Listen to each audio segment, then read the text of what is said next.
Welcome to the show, Slink.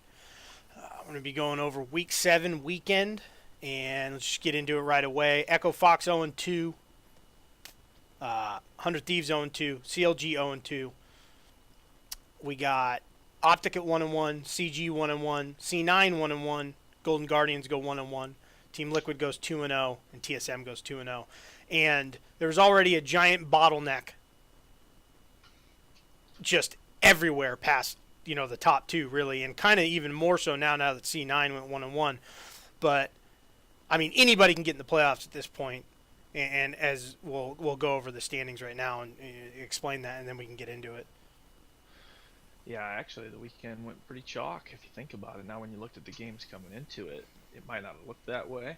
But looking at the standings, you have Echo Fox, 100 Thieves, and Counter Logic Gaming, the bottom three teams in the league, and they all went 0-2.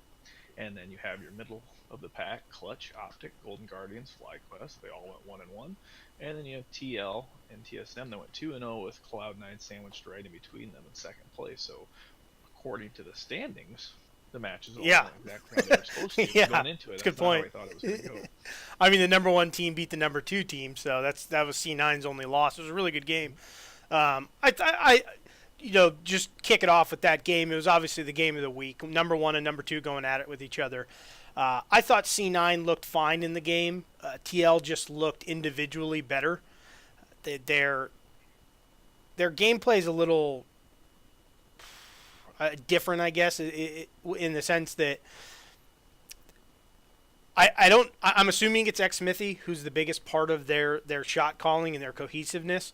But it seems like they're always on the same page. And after the game, Double Lift talked about being in the sense that Avali asked him, "Was that loss good for you?" And he said, "Yeah, it was really good for us. It's probably the best thing that happened." Is what we talked about, 2 weeks ago or whenever they lost, 3 weeks ago when they lost, because when you're that good and you're that dominant in your region, a loss like that is actually kind of good for you because it gives you something to, I don't know, work on, I guess, a little more motivation. And Double Lift said something really important, and it's something I might have harped on before or have harped on before. He said they were all upset about losing, very upset about losing that game. And good teams get upset about that type of stuff, and they go back to the drawing board. But TL definitely looked like the better team today. I'm still sticking with I like C9 to win it. I think they're the type of team that wins those best of fives. But I don't think either team really changed my mind about what I thought about them this weekend in that game. Yeah, the undefeated thing is, transcendent between sports. It's not an esports thing or a real Mm, life sports thing. It's well documented. It's not good to go undefeated during the regular season right. of any sport. It It's doesn't work rough. in the NFL. It doesn't work in NCAA basketball. As soon as you Mm, go undefeated, you get bopped in the tournament. It's just the way it happens. So that was a good loss for TL, and they've shown ever since, and they played really well. Yeah, it was an entertaining game to watch. The score lines didn't look very good for Cloud9 at the end of it, just because they were behind and being kind of forced to make plays. sure. Licorice goes 0-4 on Poppy top. Sven's Karen 2-7-2. Looks like he fed, but he didn't play that bad a game. He just so what happened here, and I was really looking forward to talk to this game is we've talked before about how the lovers duo, which is what Sneaky and Zazel got, Hmm.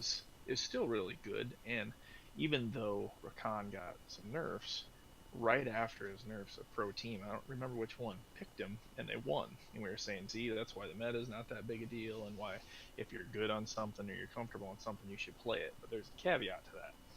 The reason that these guys play meta stuff is because when you're playing against a really good team, you can't give away meta picks like that. Hmm. So Rakan, in the hands of Sneaky and Zazel, say if they're playing 100 Thieves, that's fine. That lane's going to win, they're going to do fine. Playing against the best team in the league, Rakan got exposed. He's too slow, he's not tanky enough, and the Galio and the Sejuani on the other side were just too powerful. They were missing their tank. I would have preferred in 2020, of course, to have seen the Poppies go to support for Zazel and give Licorice a little stronger top lane. Poppy's good, but into the Jace it didn't work out. It was Yeah. just he looked a little lost in the whole game, and they were giving him credit afterwards that he played well and showing how diverse his champion pool is. And that might very well be, but just I think the Rakan just snuck up and bit him as being just a little out of the meta playing against the top team in the league. Yeah, and I think that's a really good point in the meta construct. The construct of the meta is we talk about it a lot, and we're going to get into it today because it's one of the big points of the weekend. Is teams don't draft to their own strengths a lot. C9 is famous for drafting to their own strengths, right?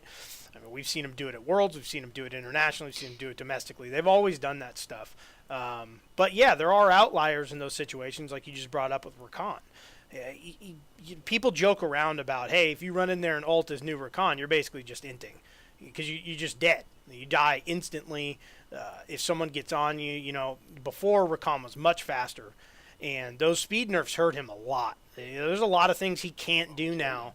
Yeah, there's a lot of things he can't do now. He's a little bit better with Xayah because of the W and how that interacts with the trading down there.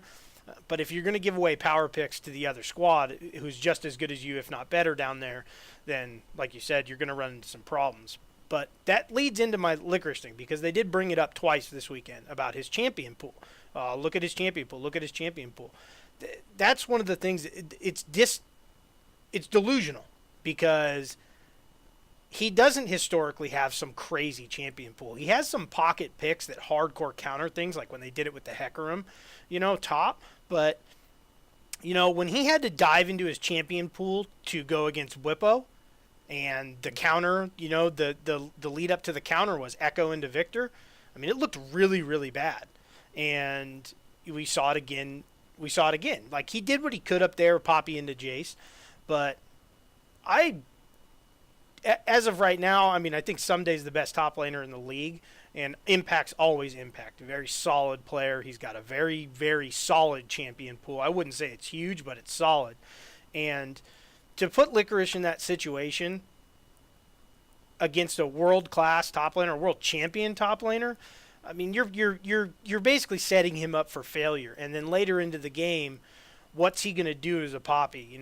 You're not giving him the resources or the opportunity to actually use that Poppy effectively. Poppy's good into bruisers because she can trade with them. She does obscene damage at early levels for being that tanky. And obviously her W is such a huge part of her kit with the, blocking a dash, blocking an engage, or keeping someone there.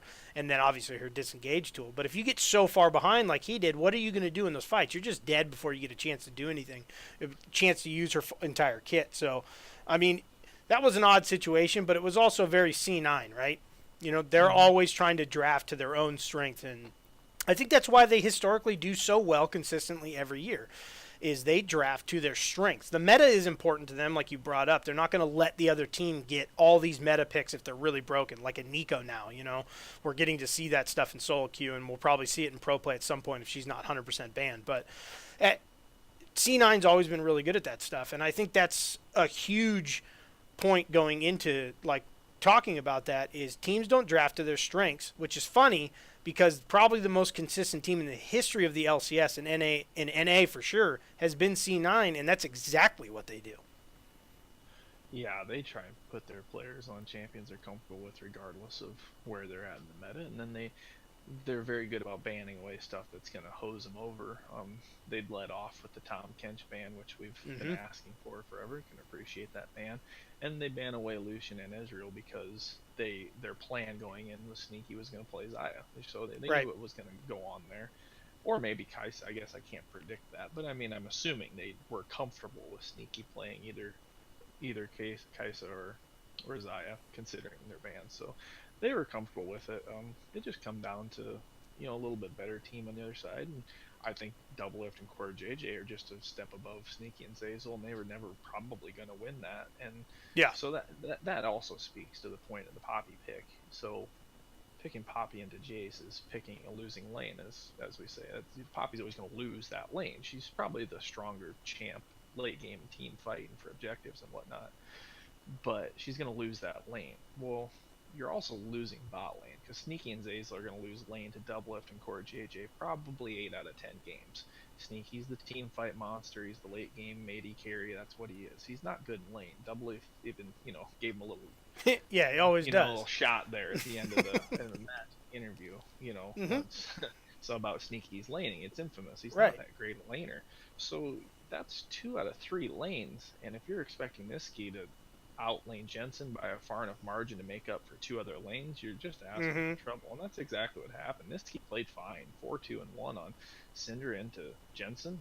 Sure. That's a hell of a game. Yeah, That's a Niski great played game, great. but it's not enough. It's not enough when TL's bottom lane goes, 8-1-14 combined, and you get no kills out of your bottom lane on your side. You're not winning that match. So they just got outplayed a little bit. But I don't think, like you said, this match doesn't change anything for me. I don't know if I'd pick Cloud9 to win, but I really hope we get to see TL and Cloud9 in the playoffs, because them in a 3-game, they play 3 or 5. Five. Play Well, three, five. Yeah, five. 5. I'd love to see these two in a 5-game series with everything on the line. I Yeah. think it'd just be Yeah, it'd be phenomenal. thing. So looking forward to that if it works out that way. Yeah, and it probably should. TSM could probably throw a wrench in there, um, with how good they've been playing lately. But historically, not historically, I mean just this season historically, I would say we're probably going to see Team Liquid and C9 in the final, and that's kind of I think what everybody's hoping for. You have two very opposing styles in that situation. You have Team Liquid who's just kind of dominating you lane by lane, right? They're coming after you lane by lane. They're going to take as many power picks as they can, and they're going to try and run you over with that stuff. And then you have C9 who's always trying to outthink you, always trying to put themselves in positions of power that you're not expecting coming. And then they're so good at team fighting late game. They're so good at, controlling that stuff as far as, NA goes. But it brings me to my larger point of the weekend. And the teams not drafting to their own personal strength has become, the drafts just in general have been really, really confusing this season, to be quite honest. You have CG, this was a big one this week, and they tried it again. They tried to go with the Karma, Huni, top again. And I don't know, I really don't know at this point if it's the coach or if it's Huni, but I'm assuming it's, you have to blame the coach, because the coach is in charge of this stuff. So, in what world, Huni can win lane every time on that champion, which he's done both times, actually. He's done really good in lane. But Huni doesn't know. Huni's not a support player. He's not going to run around and protect Piglet. That's not how Huni. That's not how his brain works. That's not how Huni plays League of Legends. It's not how he gets down. So why put him on that situation? And you just it comes to a situation where it's almost like the inmates running the asylum, and you're going, what is going on here? You don't have games to screw around as CG, like at all. You don't have. You're in the middle of that pack. You started out really bad. You looked disjointed tons of times, and then you go into that stuff, and it's a sticking point for the idea that teams aren't drafting to their strengths, and the ones that do start looking better, like FlyQuest putting Turtle on Jinx. She's in NA. Jinx and Tristana should be almost pick ban because of how crazy the team fights get, how disjointed, how messy they are. Someone like Jinx is built for this stuff, this style of play. They look at all the champions in the meta are weighed way too heavily compared to the play style against some of these teams. Yeah, Huni on Karma. So the problem is his AD carries Piglet. You Right. can't protect Piglet with 4 supports the way he's playing in the NA. Yeah. He's going in, Yep. and he's going to try and kill somebody. He's going Yeah. to die doing it, and that's fine. You can't have a double support team trying to support a AD carrier that doesn't want to be supported. So I don't know why they keep doing this. They're allowing Piglet to play Kai'Sa. He's going to keep going in when he probably shouldn't. And I don't know. I suppose the idea is that if Piglet's going to do that, we'll just put Huni on Karma. He'll win lane, and then he can just alt E, and she should save Kai'Sa, but it doesn't work. There's too much damage late game. Her ult and super shield isn't enough. It helps, but it's not enough to No. keep somebody alive when they're so far away from the rest of the team. But it's just unfortunate because this team, you look at their score lines, they could have had a really nice season here. Yeah. I didn't think Demonte was really that good at mid laner, but he's actually played pretty well in a few of these games. He was 7-4-3 on Rise. Yeah. That's a hell of a line on Rise into Pobelter's Lysandra. He was their split push. he was trying. He was wiping people Demonte's out. played 7 great kills. this He's season. playing really well. Yeah, Yeah. exactly. When they They started just out, I mean, he was MVP almost every game at the beginning of the year. I mean, he was outstanding, and he's played really well. I mean, the you look at that team. I mean, at the beginning of the season, that's a team you look at and go, okay, they should make playoffs pretty easily. I mean, they have Hooney, Piglet. We didn't know a ton about Demonte. We had seen him play before and stuff. It's not like he was a completely unknown commodity, but I wasn't sure how he'd do. Crown coming over, adding to that mid lane pool, and it's fifth best mid laner in NA, by the way. apparently so. Yeah, uh, yeah. Demonte's played really good. It's just the idea of that stuff with Clutch Gaming is okay. We're gonna support a Kaisa, right? So here's what I don't get is Kaisa hasn't been that overpowered. She's a good champion. I'm not saying she's not, but she hasn't had the win rates you expect her to have with her ban rate and her pick rate since before Worlds. But for some reason, they just stuck on her all through Worlds. She had a terrible win rate, and she hasn't looked that great all the time. When she's almost, there's a lot of situations. 1v1s, yeah, she's disgusting 1v1. I mean, you're almost impossible to kill her one-on-one, especially as another 80 carry. But she hasn't been great win rate wise, and that's the only stat that matters at the end of the day. I mean, I know it matters who's piloting the champion, but at the end of the day, the only thing that matters is win rate. That's the only stat that matters is how many games you win, because you can't win championships with by losing games. It doesn't work that way. And it's always been really odd to me because, I mean, it's not odd anymore because we saw it happen against Silas. He can lose and lose and lose and lose and lose, and people still keep overrating him and picking him and like, no, this champion's really good because this one time in solo queue, this one guy did this one thing in this one situation at this one Baron against this one guy, and then they won the game. And it's like, dude, like you're using such small sample sizes, and you're also just completely forgetting about what's actually going on in the game. There's such a disconnect between fantasy and reality when it comes to these drafts and these play styles. Like, they want to play the game like the Koreans do or the Chinese do, or something like that. They want to play like this, they want to play like that, they want to do this, they want to do that, they want to do those things, but that's not your region, that's not your play style. Play what you're good at, do what you're good at, and you're going to win more games. I guarantee it. It's going to help you. Your players will feel more comfortable with the strategies you're trying to call. They're going to look better. I mean, in NA, teams have trouble closing games out. It's very sloppy. There's a lot of messy team fights.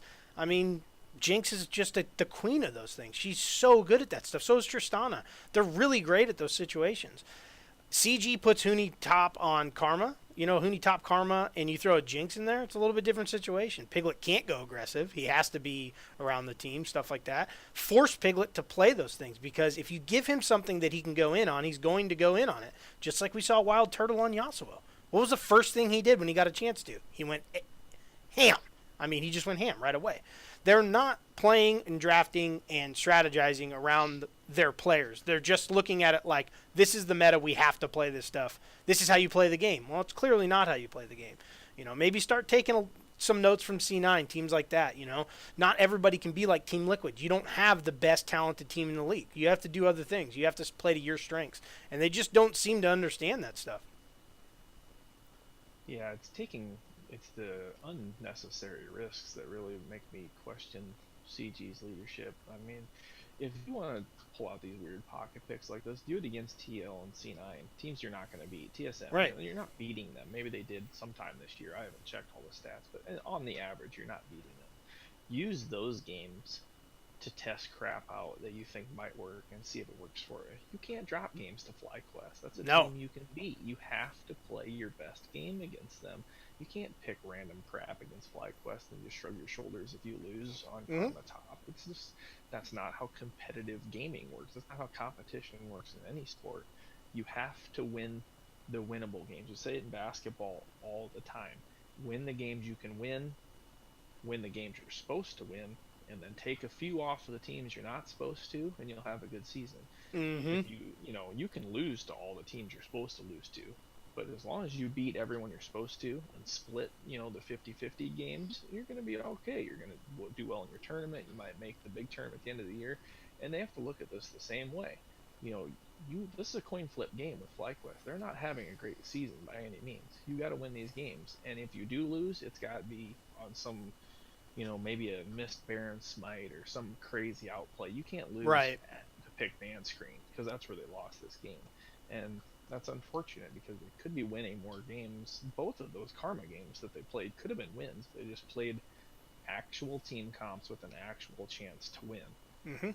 And I think it get lost in translation in the coaching and also from the players, because as I look down that lineup, traditionally your shot caller is either your support or your jungler, and I just don't see Vulcan or Lyra being the shot caller No. on that team. So I Yeah. have no idea who's making the calls in game or in the picks, and you can tell that it's just kind of chaotic, and when they win, it's just because they outplay the other team. It's not because they had a real great strategy coming in. They just, they win it on the map, if you will, instead of upstairs in their minds. And then when it comes down to that, when it's just trying to outthink the other team, they just get abused. And hopefully they pull it together eventually, because I think it'd be a cool team to see in playoffs, just because they are kind I of agree. unique. They Hmm. could give some teams a run for their money. But if they're going to keep doing this crap, they're not going to make playoffs anyway.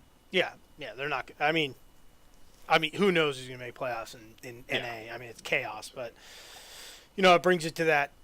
It brings you to the teams you should be beating, and I mean, you can make the comparisons to traditional sports all the time, and you can say, "Oh, we're not traditional sports." You are traditional sports, whether you like it or not.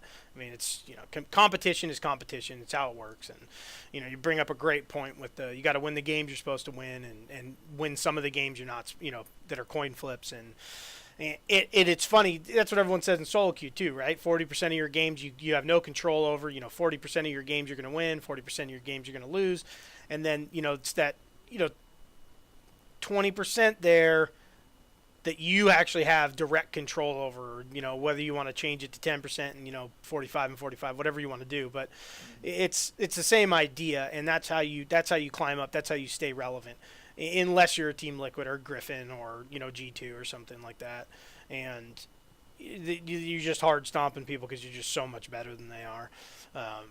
But that's where NA, I will say this, there is some sloppiness and some of the games are kind of crazy, but it's such an exciting region to watch because you have no idea who's going to beat who every weekend.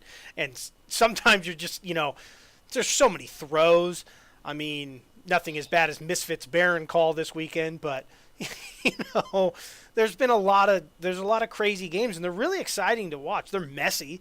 It's not the highest quality of League of Legends you're going to catch, and I don't know how it's going to translate, internationally at MSI, but it's enjoyable to watch. But they kind of there's the thought about it, the superstars come in from other regions, and I want to get to Crown because it's even more ridiculous that he was rated as, I don't know, fourth, fifth. Someone put him sixth, I think, at some point, mid laner. I mean, just you're trying to represent your region, and I think you should be honest about that stuff, obviously, but it's such a disingenuous thing to say because there's even more. I mean, I hope that Marks understands that there's no world where he's not at least one or two. I mean, you could say that Bjergsen and Jensen are on better teams, but you can't say either of them are better mid laners than Crown. You can't just overall say they're better mid laners than Crown. And Optic went 1-1 this weekend. It's another team that's kind of exciting, and you hope they figure it out. But that game on Corki, I mean, yikes. He destroyed. I mean, it was unbelievable. He's legendary at the 18-minute mark.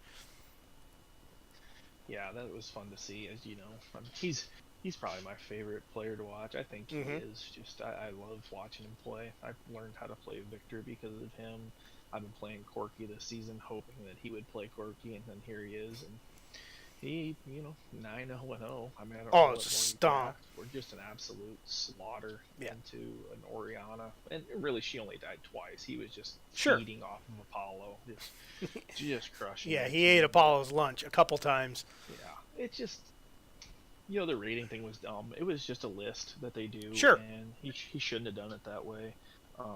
he weighted um, communication way too heavily in his ranking and saying that he knows Crown's really good and you can tell he's a really good player, but he's not on the same page as his team and you can tell the communication isn't there. Well, that doesn't make him the sixth best mid laner. It just means he speaks Korean. Right. I don't know what he wants. I mean, there isn't anyone else on the team that can talk to him about that, you know. So unless Marks wants to go learn Korean in 3 weeks and see if he can play in a Korean team, you can't hold that against somebody.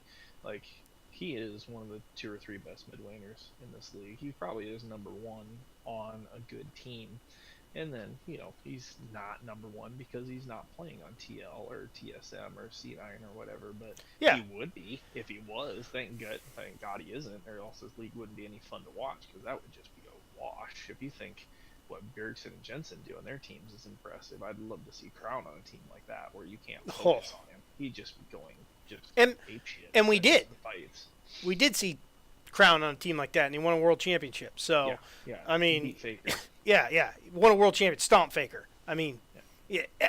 Maybe you can argue that that was a weird year for SKT. They probably shouldn't even have been there. And, you know, it was a testament to how good that organization is that they actually got to the final somehow with the season they had. Mm-hmm. But, I mean, Crown was unbelievable. That whole team was really good. But we got to see what happens when he's on a really world-class team. And he won a world championship.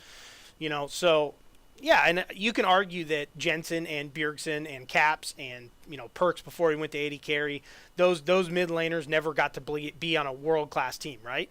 I agree with that. Sure, that's fine. But they haven't performed internationally anywhere near what Crown's done, even when Crown wasn't on the best team in the world. So, I mean, it's just a silly idea, really, because do I think that Bjergsen couldn't play mid lane in Korea for a season? Yeah, of course he could. I mean, he's plenty good enough to play in Korea. So is Jensen. I mean, so is Caps, you know.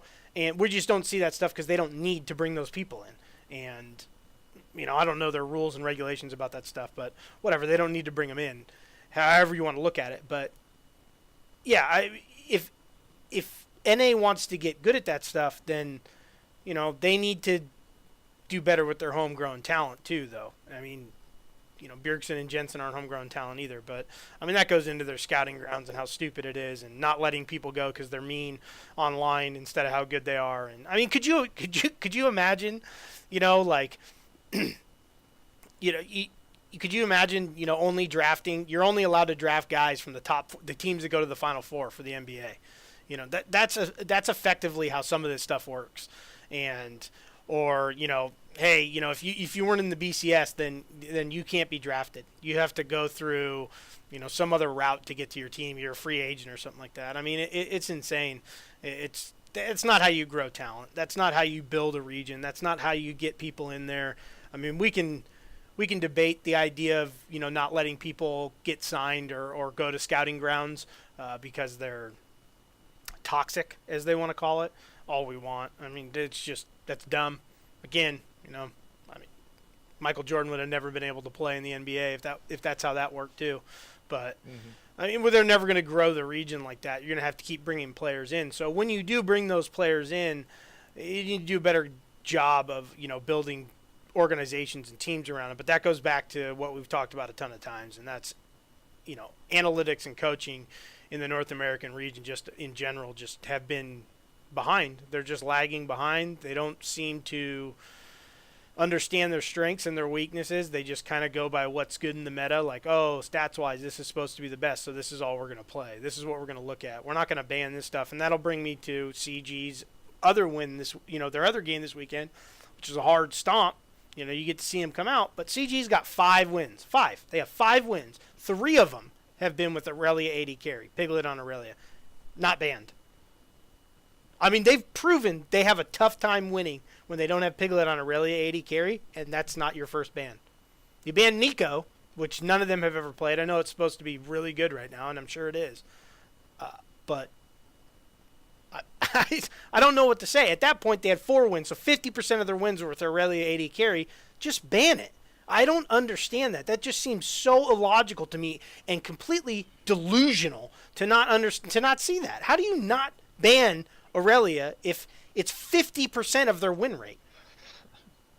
Well, CLG thinks that they're in the NBA and they're playing for Right. lottery pick right now because they're throwing their season away. They went 0-2 again. Yeah, They auto. they listen. Jeez. Somebody associated with CLG clearly watched our show here, and they brought Moon in, but they went just a little step too far and Right. really absorbed what we were saying, and they benched Stixay for Auto and Yeah. went a little O2 barbecue there. Sad for them, I think, with Stixay on their team, and if you would just give the poor guy Caitlyn, I think they go Something. 2-0. Honestly, I think Yeah. they win both Give him games something. because Moon didn't play terrible, but Otto on Israel in game one, Right. So and stupid. then they bring him back and let him play again on Ash. First pick Ash, by the way. First Yeah, rotation Ash. That I mean, yeah, I don't. So you're gonna bench your AD carry who's playing well, mm-hmm. and then bring in his backup and first pick his. I just, that's what I mean. They're going for draft picks now. Sadly for them, the LCS doesn't have a draft. Right. Thing by Right. finishing last. They're well on their way. Right. They're pulling a New York Knicks on us right now, and messing it all up. And I mean, that's what it comes down to. We've been talking about it for 3-4 weeks at this point. Who he should have. What Soligo should have been in there a long time ago. I mean, he didn't look great this weekend, but whatever. I mean, he's still better than Huhi, or at least playing better than Huhi. And I mean, Wiggly, you got to give Wiggly a chance. And I know he's the new guy, but I thought that was good timing. To bring Moon in. It was a good situation. Wiggly needed a mental break because Wiggly's stuff has not been mechanical. It hasn't been that stuff. It has been just appalling mental errors that just keep happening. And when you're in those situations, those are the times where you get someone else in there, you do something about that stuff, and they did. But like you said, you go one step too far. What's the point of changing Stixay out there? Let Moon play with Stixay that first game. Let that go, and then if you want to bring Otto in day 2 or something and try that out, but. Even so you put Otto in there day 1. You put him on Ezreal. We've talked about NA Ezreal nonsense. I don't know why they think Ezreal's so good around here, because his win rate is not great. And I mean, half these guys can't play him properly. You want to put Bang or you want to put double lift on Ezreal, but again, it's misconstruing Ezreal's power. Ezreal's power is a 3-item spike. That 3-item spike is disgusting. I mean, he does so much poke damage. He does all this stuff, but they don't play like that in North America. Team Liquid might be able to pull that stuff off. You see TSM pull it off with Sven, and Bang can pull off Ezreal. That's not what I'm trying to say, but we'll get to them in a moment. But Ezreal's just not a power pick here. Again, that's it's different. It's different types of different regions. You look at it in other sports that are played in different regions, and they try to play to their strengths. You look at those situations and they go, okay, we're really good at this here, so this is what we're going to try and play towards. It seems like in North America with most of the teams that they're like, well, Ezreal's supposed to be really good right now, so we're going to put our AD carry on Ezreal. Why? Is your AD carrier good at Ezreal? I mean, he's not good at every AD carry, period. It's the same reason you don't see people who can't play Draven playing Draven, even though he seems to be pretty good in the pro meta right now. So why do you keep picking Ezreal if he's really not that good? If you don't want to give it to the other team, that's fine. Throw him mid or something then. I mean, the same type of champion, really. I don't understand the difference there. I mean, if you can play Corki mid, you can play Ezreal mid. So I don't know why teams keep putting people on Ezreal if they're not good at it. And Otto's clearly not good at Ezreal, for a pro game at least. And then the next game you first pick Ashe. But either way, you should have saw that game and been like, Stixay starting on Sunday, period. I mean, that was that was clearly a mistake. But they doubled down on it. They go 0-2, like you said. Now they're in an awful spot. They're in a lot of trouble right now. They have 2 weeks to fix this, and luckily for them, the rest of the, no one's really pulled away and start cutting those slots down. But FlyQuest, they made a statement this weekend. But again, they're a team that said, okay, we've been screwing around a little bit. We're going to put our players on things that they're good at. I mean, Wild Turtle on Jinx is a perfect example of it. Yeah, it's a perfect example of the other teams clearly not spending time looking at day 1 after day 1, because Right. if you would have watched Wild Turtle and Jinx, you'd have banned him. You'd have banned the Jinx first pick. It would have been your first ban playing against FlyQuest on day 2. and they didn't ban it. Granted, they're Right. playing Echo Fox, who has no clue what's going on at this point. But seriously, None. you should have noticed what was happening there. But yeah, they looked really good. I didn't think that they were gonna win that first game, to be honest with you, but they took it, and they took it because of the Jinx pick. It helped, they were playing against Karma at the top, but whatever.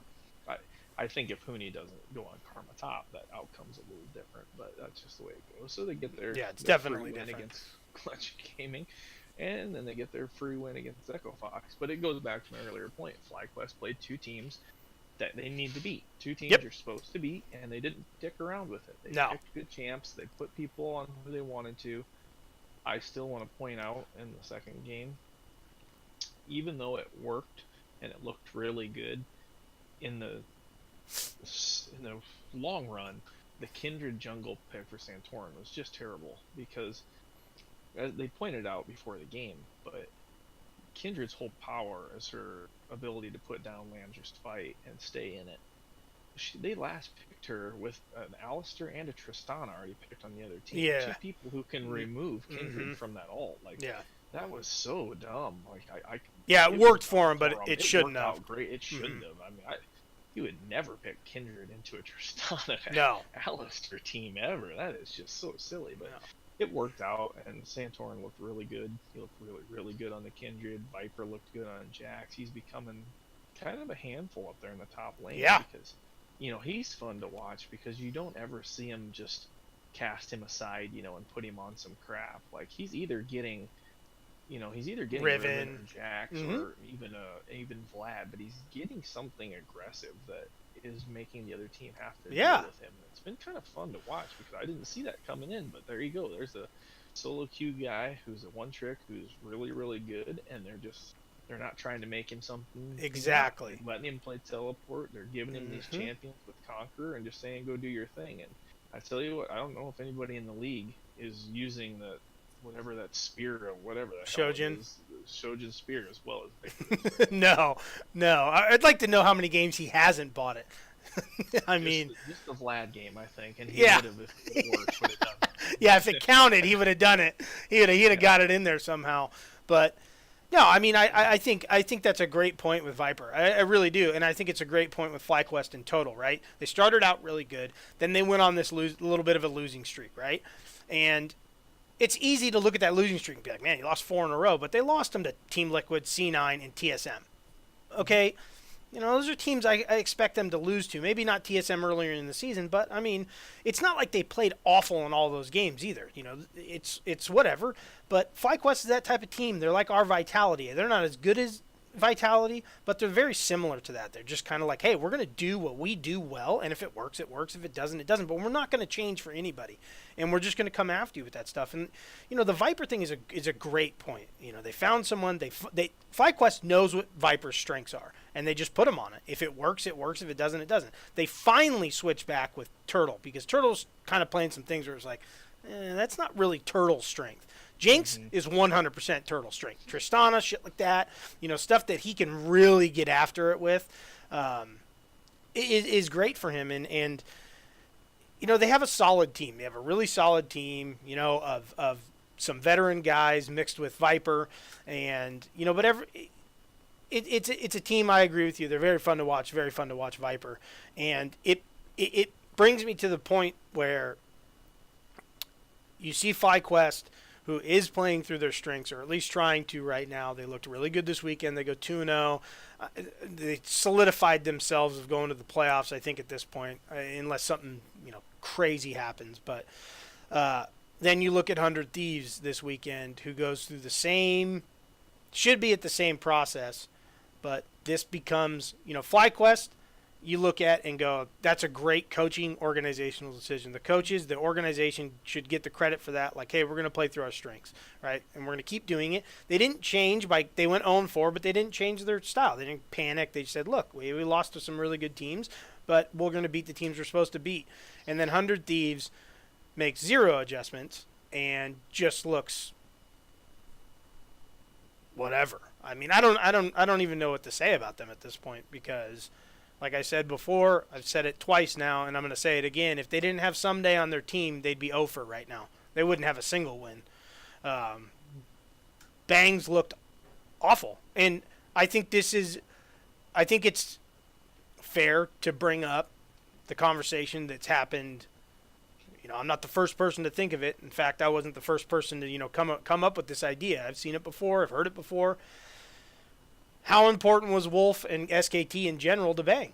Because now you're seeing Bang having to carry a bad team. It's a little bit different when you're going, okay, well, where's that guy now? Where's that Bang that everyone says is one of the greatest AD carries of all time? How much was it Wolf? How much was that stuff? Because we've seen Bang have a bad season before, and SKT was really bad that season just in general. It's hard to look at it when you look at SK. We can take SKT's new AD carry, who we saw on a bad team, who was just, he was hard carrying them on Caitlyn a few games. He's just popping off, and that team was rough. They had a rough team, and I think it's a fair question to bring up. How actually good is Bang? Well, I personally, I still think he's really good. My question is the same, but for somebody else, and it's how good is Afromu? Mm-hmm. And I think that's becoming the problem, and it coincides with what you're saying. Wolf was super important for Bang. Yeah, very. And Afromu's just not playing that well. He's not. He didn't have. He had 1 assist in the game on Alistair. I just don't even understand. You can run in an ult and just knock up 2 people and get an assist. You can do anything. If it wasn't for Hakuo, he'd have the least amount of assists in the entire league, I think, as the support. This is Afromu we're talking about. So, I don't know what's going on. I don't know if him and Bang just don't communicate, or they've mailed it in, or what the deal is. But the Afromu we were used to seeing as the shot caller and the playmaker and arguably the best support in NA is nowhere to be found, and he's lost in this patch. He's lost on this team, and I just don't know what to expect out of him. Because I know the reason he's Afromu, for crying out loud, is his Alistair play. The guy, right? Well, that's his champion, for crying out loud, and he can't muster up more than 1 assist on his probably best champ. I don't understand that. That's crazy. I think I could play in the LCS on a support and have more than 1 assist in the game, assuming my team killed somebody. As long as there's somebody dying, I should have an assist on this support. I would actually make the bet that I could do that. And we're talking about one of the best supports that's played in our region. He's got 1 measly assist on Alistair. His AD carry is 3 kills. He has 1 assist. Where are you? Right. What's Bang doing with these kills that you aren't involved in? I can't comprehend what's going on there. And the Sligo didn't play horrible. It was a good move. You had to make the move. Had to. Terrible. And Panda's so hot, cold. He's he loves this Jarvan. He's playing young jungler. And sometimes he's just dominant on Jarvan, and then sometimes he's just a feed lord on him. And I can't wrap my head around what 100 Thieves is doing, but they clearly don't have any leadership. And none. They're a sinking ship. They're gonna have to start over. Yeah. Keep Bang. Maybe keep Bang in someday. Do what some other. Keep those 2 and do what some other professional leagues do. And you don't fire Afromu, but you kind of ask him to retire. Put some pressure on him. Yeah, put pressure on him to retire, or just go somewhere else, but don't make it a big deal like he's getting fired. Make it his idea, because he deserves that. But he can't play with these guys. It's obvious he can't. No, and I don't think Anda can either. And I we've talked with Qual about this when he's been on the show before, and I really like Prawley. Again, I don't know how effective. You can see how effective coaching is across other regions, but I don't know how effective each individual coach is. It's very hard to tell sometimes in League of Legends, especially in Western League of Legends. You can see it sometimes. It's usually too late, like with Dylan and Fnatic, but you have to make a change organizationally there at your either coaching or your staff position at this point, because clearly he doesn't have control of that team. And it might be the players' fault, but that's not how any of this works. You don't get rid of players before you get rid of coaches. Because if players just stop playing, you can't get rid of all the players and go get more players. It's just not how it works. That's where the talent is. That's where, it starts. It's the rundown, It all runs downhill. You have to have fans to have a league. You have to have players next. And then after that, everything else is not as important. It's great to have a great coach and a great organization, but you have to have fans because otherwise you don't have a league, first and foremost, and then you have to have players. Those are the only two things you actually need. And the rest of the stuff is, bells and whistles. I mean, you need coaches to understand that stuff, but I mean, there's been plenty of teams where, Team Liquid, right? How influential is their coach with their team? Maybe he's super influential, and we don't. That's why we don't hear about that stuff. It's an odd situation in those things because it's hard to see, but you have to start making changes there. That's just where it goes, and then you make that change now. You're probably not going to make playoffs at this point, but you still can because the league is so piled up in the middle there. You still can. So if it works enough to get you into playoffs, gives you some confidence, but it gives that new coaching staff or that new organizational staff time to meld in with these players. And then maybe someone who can get in there and get control of this stuff, get the communication better, get Aframu and Bang on the same page, get Someday back into the team so it doesn't look like he's playing solo queue anymore, because that's what it looks like right now. It looks like a challenger solo queue player stuck in a diamond game, and he just, the other team's all challengers, and he's the only challenger on the one team. He's like, I have to hard carry this game by myself. No one else exists as far as Someday's concerned. And Prawley's just not getting that done. I don't know any other way to look at it, and I feel bad for him. I don't think he's a terrible coach. I think he'll land on his feet. He'll be fine. But with that team, it's just not meshing well, and you need to move on. You don't have time. You need to get someone in there because you can't be this bad in summer. If the goal's making worlds, you can't be this bad. And I'm sure they spent a lot of money on Someday and Bang. You can't screw around with this stuff anymore. You got to start making changes. And putting Soligo in instead of Hui was a good start, but it wasn't the change you needed to make at the time. No, and it's always going to fall on the coach. That's how it works. Mm-hmm. It's his ship, and if it ain't going in the right direction, you got to get somebody else to drive it. That's just kind of the way it goes. And yeah, they're not going to make playoffs. Even that's one team I'm pretty confident we can say isn't. I know everyone can, but they can't even close out games they're winning. Even when they stop the other team, they still lose. So I don't know how else to.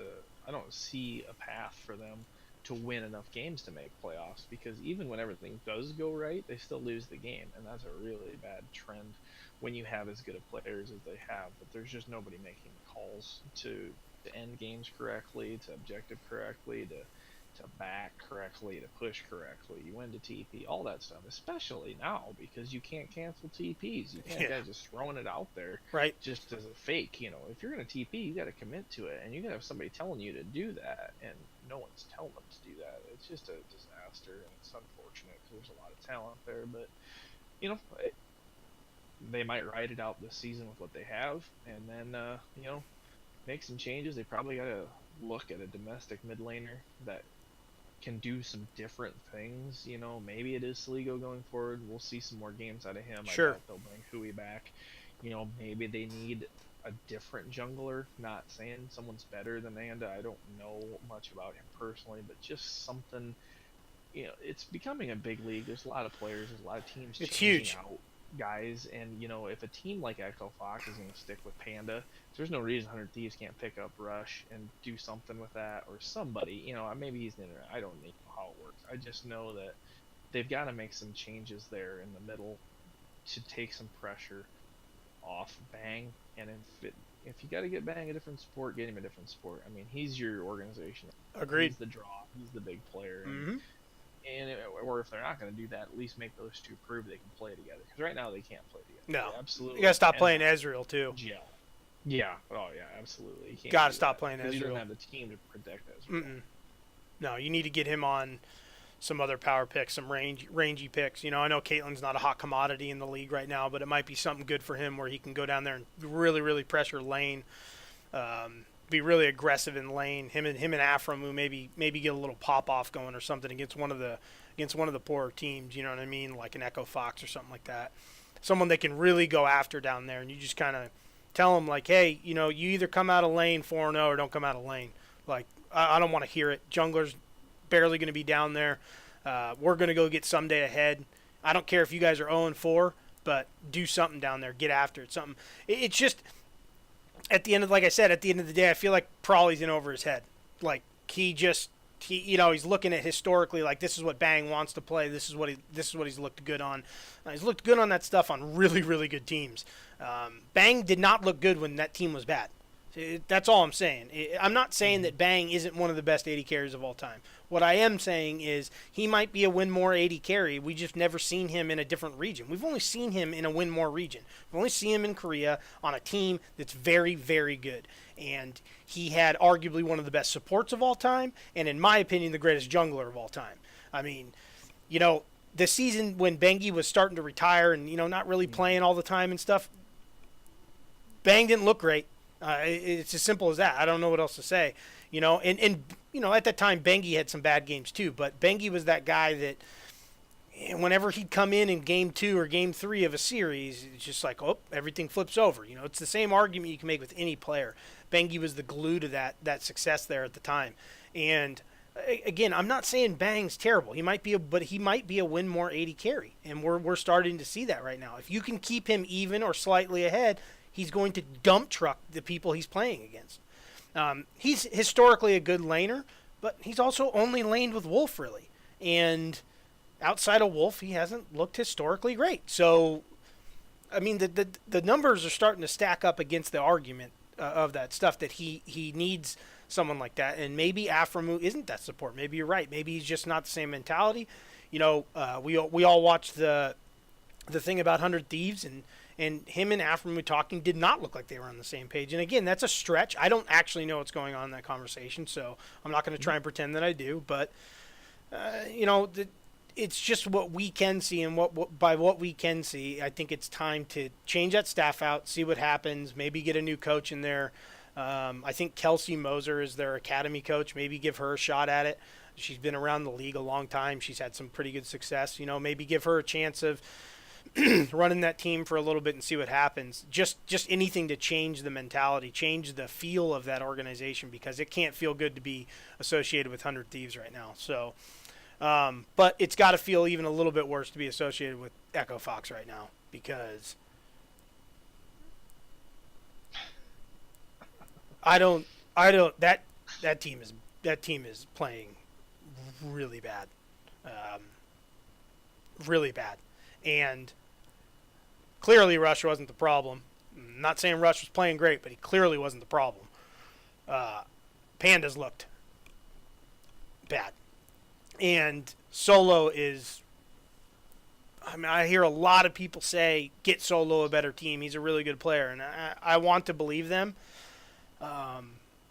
But he is been the worst performing top laner. I mean, he's 10 out of 10 right now, like we were talking about earlier. If you're putting a rank of top laners right now, he's 10 out of 10. You know, he might be that guy. I'm not saying he's not. You know, maybe he is. The team just so bad he doesn't get to express his skill. But either he's trying to do too much or something. But it can't. It's tough being a top laner on an island when your jungler's that bad too. I mean, Pandas looked abysmal. Bot lanes looked bad. Mid lane looked bad, but Rush clearly wasn't the problem. That was not what was going on there. I mean, they weren't playing great, but they weren't playing like this. And they're another one where there just seems to be just a giant disconnect between the actual like reality and this fantasy draft thing that's going on. Yeah, every league's gonna have worst team. You know, we got Sure. Rogue over in Europe, and we got Echo Fox here. They're just the worst team in the league. That's just the way it is. But they don't have to, you know, assist that by doing dumb things too. And it's back to your point, putting Apollo on Ezreal. You know, maybe in his mind and in the team mind, Apollo is a phenomenal Ezreal. Maybe he's got a 90% win rate in solo queue on Ezreal. I don't know. I don't know the player. What I do know is he's not a good enough Ezreal to play it in the LCS. Not, and he's a team AD carry. You know, Ezreal's Yeah. a team AD carry. If your team's bad, Ezreal's going to look bad. Yeah, and the only stat you need to know here about Echo Fox, they played an Ezreal Tom Kench bot lane, and Ezreal went 0-5. Now, Yeah. think about how hard that is to do with all Mm-hmm. this capability of Ezreal, and then having Tom Kench, and you still go 0-5. That's a massive problem. It doesn't matter who you have jungling at that point. It's not going to save you there. I mean, like you said, Panda's not playing great. He's not playing. He's probably playing badly even. But he only went 0-1 and 2 on Trundle, and I like the Trundle jungle pick. I think it's not picked as much as it should be. I think it's kind of a little sleeper meta pick, and Solo We saw it actually outlane Dokla. I think coin flip for that 10 Yeah, spot. and that's my point. Yeah, that's my point with right Solo. there. Yeah, I just don't know what they're just they're just not good enough to win games, but they're definitely not good enough to win games playing like that. Right. That's just not gonna work. And in the next game, Apollo goes 0-3. He went 0-8 as the AD carry for the weekend. Mm-hmm. I mean, that is unreal. I don't even know how to describe that. And I mean, they didn't even pick Tom Kench. If I'm them, I'm picking Tom Kench every game. FlyQuest didn't even ban it or pick it, and they still didn't. I mean, I'd be playing it just to keep him alive if you could. It didn't work in the first game, but Jesus. And Panda goes 0-5 on Sejuani. I mean, Solo goes 0-3 on Aatrox. Doesn't buy any of the cheating items on Aatrox. I don't know if he's trying to play a fair game or what. He only got a cleaver built. Trying to go fair. Buy a GA, doesn't have a stopwatch, didn't run Inspiration, so he wasn't getting a free one. I don't know. No Ghost Blade. Yeah, it's just, it looks like he was trying to build it, he just didn't get that. It was only a 23-minute game. I mean, that was slaughter fest. Yeah. But they're just the worst team, in the LCS, and they're showing it. They could do things better, but there's a reason why they're in last place, and we could spend all day pointing them out, but that's just they're just not good enough to win games right now. They're in last place, a game out of playoffs, though. So they're farther than that, but the visual. Yeah. They're game out of playoffs. They're light years away from. Classic NA, you know what I mean? Classic NA. You're in last place. You're a game out of playoffs. I mean, everybody gets to play in NA. Yeah, it's crazy, but Echo Fox it looked very nice at the beginning of the year because they had a pretty down year last year, and they're obviously a well-known team. I think you have a lot of people who know who Echo Fox are, even if they don't watch League of Legends. They know who Echo Fox are because of Rick Fox, clearly. If you're a basketball fan, I mean, you know about Rick Fox's exploits. He's been on TV. He's dating Elisha Dushku, yada, yada, yada. We all know who Rick Fox is. And then he, living the good life, living his best life. And, I mean, I don't know Rick Fox personally, but he's always seemed like a pretty good guy. So you look at that team and I go, yeah, I want him to do well. I like Rick Fox, sure. World champion. Maybe he's not around them as much as I would assume they are. I know last year he was fairly disconnected from the team. I don't know what the reasons for that were, but it seemed like that would be someone you'd want around a lot. It might be a different sport, but it's very similar mentality, stuff like that. Maybe let him talk to them more. I don't know how much that's going to help. And maybe he's tried that stuff, so maybe that's not going to work.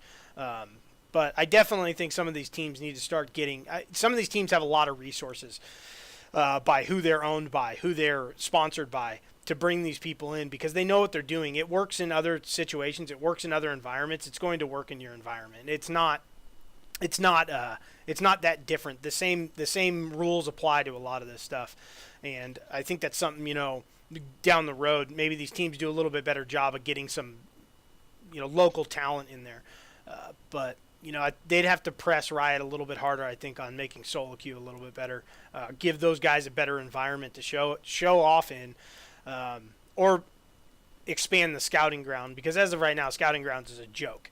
I mean, it's an absolute joke. Pantsar Dragon did that thing about, what junglers were going because, like, the top 4 junglers or something like that weren't allowed to go to scouting grounds because they're mean to people online. Anyone at Riot ever played jungle? I mean, no one plays jungle there, clearly. even their ex junglers on their broadcast team. Sometimes you're wondering what they're talking about, and you're just like, that's not how the jungle works. I mean, have you dropped into solo queue in the last 3 months? That's not how the game works, buddy. But speaking of that, this a little bit of side note. It's nice to see Crumbs back on the desk instead of in Overwatch. The Prophet has returned. I just don't. Now that you have High and Crumbs there, maybe High can't be there every week because he's got his other organization. But if High's going to be there every week with Crumbs, there doesn't need to be a chair at the end there, right? He can go. He can go back to running a camera or something. Yeah. Like we don't need that third person there. It's just to parrot what those two are saying every time, and then smirking. So, yeah, just we're good. We're good. Just get Crumbs and High. It's really nice. It's really nice having Crumbs back, and I say this because I'm not saying more of these analysts need to be more critical all the time. They work for Riot. It's their job. Blah blah blah blah blah. We get it, but Crumbs and High, it's not so much the prediction stuff. It's the after game analysis. It's really nice coming from those two, because while sometimes they have to be critical of decisions or why they're doing things, they're very good at looking at it like, hey, why are you guys doing this? This was really good, or that was really good. And they can still keep it very positive about that stuff. And it's really nice to see a very good in-depth, idea of what an ex-pro is looking at, because that's what we want from it. Someone who's actually been in that environment. What would they have been thinking in that environment? What would they have done? It's why so many ex-pros or analysts when you're watching Sunday NFL Countdown, stuff like that. You need people like that around there. But it was nice seeing Crumbs back, and I think him and High together will add some good flavor to that analyst desk going forward. And I mean, Crumbs is back where he belongs. He didn't belong in Overwatch. It was a good attempt. I like Crumbs, but he didn't seem comfortable there at all. So. Yeah, he's really good. I like listening to them. I like their when they break down team fights at the end, that's really good because I believe what they're saying. They've been in those team fights. Right. And other people don't. It's kind of hard to really believe them or take what they're saying as gospel since they've never been in it. Those High's been in team fights in league in the pro. He's been in the shit. He knows. So when he says something about team fight, I listen. And he broke down a few team fights on there, like kind of. They've been doing a good job of taking where's the point where Team A lost the game, and then they'll show the fight and where they lost it and why they lost it, and that's really good. It's really interesting. Players watching, it's good for fans, so they know how it all turned out, and they break it down move by move and who kind of messed up and what they did wrong, and it's really interesting. I hope they keep going with it, and I just watch it with a piece of paper. I tape it on the right side of the screen. And then I don't see him talking, and so then I just don't really, I pretend like Marks isn't there on the desk. It really helps me watch the broadcast. I really have enjoyed the broadcast. I have to get a really big piece of paper to put on a 55-inch TV, but it's worth it because it's just redundant sentences that don't. Just says whatever High or Crumb says now. I mean, he always has, It's just now he's got double the info to double up on. He's in right. Heaven. He's got two people making good points that he can steal. So he's really living his just best life. Says it with 4 different words, and you're like, what? He just said that, dude. Let me add something to this. I mean, we already have a host on there. We don't. And anyways, but So coming up next weekend. I mean, they got 2 weeks left. LEC's got 1, so coming up this weekend is going to finalize LEC. G2's already locked up the number 1 spot, so they'll probably mess around a little bit this weekend. I know they were talking about Mickey not starting or something like that. I don't know how solid that is, but I'm sure they'll try some stuff out this weekend. Europe's Jizuke's back, so Europe's they're done this weekend. And NA, I don't think next weekend's going to solve much, to be honest with you. It's going to solve some of it, obviously, but these teams are so close to each other, and they're so invested in we're going to one-up you with our bad draft and crazy strategies and stuff like that. But I think clearly Team Liquid, C9, TSM, I think FlyQuest made themselves safe this weekend. I can't see them going 0-2 at least next weekend. or 0-4 to end the season. So they should be safe going forward.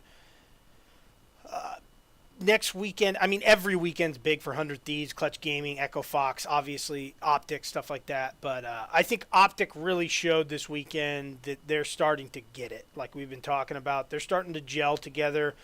Um, I think Crown's earring is starting to build up enough power now that he's set. He's ready to go.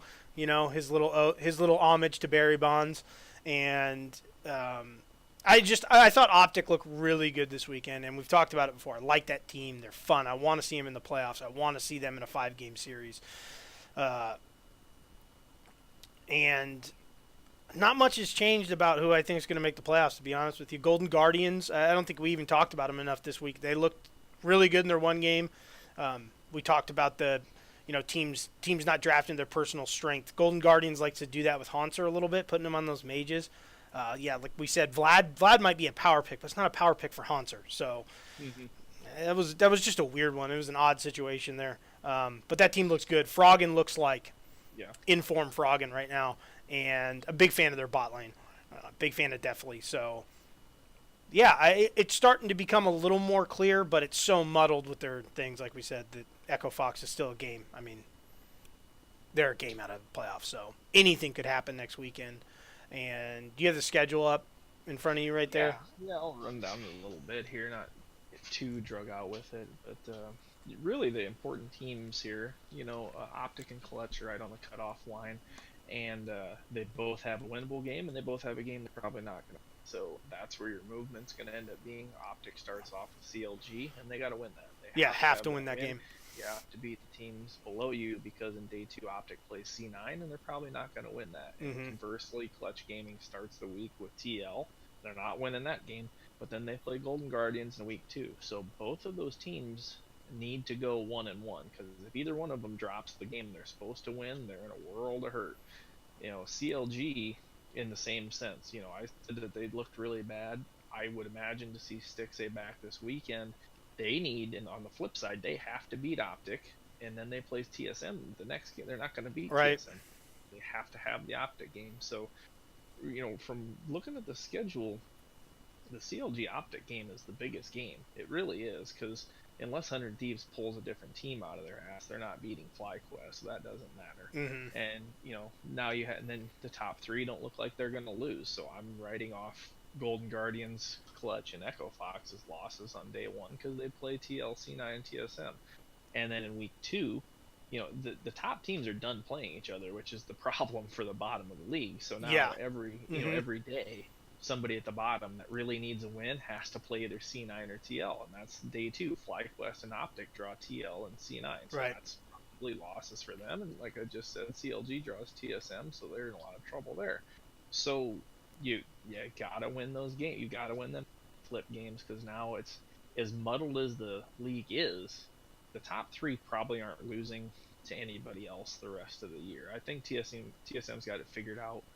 Maybe 4 weeks ago I would have said them and FlyQuest were kind of a coin flip. I think they destroy FlyQuest anytime they play them now. They've really got it figured out. So your top 3 isn't changing. 4 through 7 though, man. 4 through 7 it's crazy. Going to be a battle. And there isn't room for everybody. Somebody's getting 6 slots. So I don't know.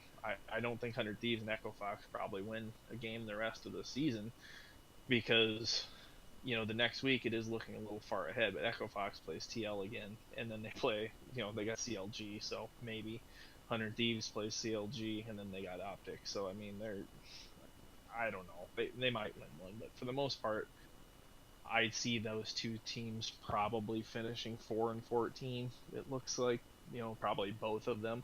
So between CLG, Optic, and Clutch, and Golden Guardians too, whoever wants it, you got to win these games coming up. Yeah, it's gonna be interesting, because they all, record wise, they're all there. I think Golden Guardians and Fly have started to pull themselves away a little bit.